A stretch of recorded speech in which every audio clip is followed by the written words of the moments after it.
श्री गुरुभ्यो नमः।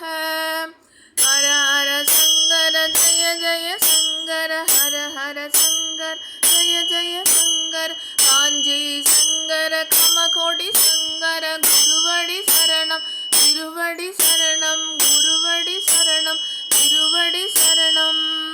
ஸ்ரீ காஞ்சி மகா பெரியவரின் பொன்மொழிகள் தொகுத்து வழங்கியவர் எஸ்.ஆர். நாதன் அவர்கள். தூய்மையோடு மகிழ்ச்சியாக இருந்து கொண்டிருப்பதுதான் மங்களம். எங்கே நாம் போனாலும் அங்கே நல்ல முறையில் மகிழ்ச்சியை உருவாக்க வேண்டும். துயரம் எங்கே உண்டோ அங்கே நாம் வலுவில் சென்று அந்த துயரத்தை நீக்க நம்மால் ஆகக்கூடியதை எல்லாம் செய்ய முயல வேண்டும். துயரம் எங்கிருந்தாலும் அங்கே நம்ம போய் முடிந்ததை செய்து அவங்களுடைய துயரத்தை நீக்கணும் என்று சொல்கிறார். ஜெய ஜெய சங்கர ஹர ஹர சங்கர, ஜெய ஜெய சங்கர ஹர ஹர சங்கர.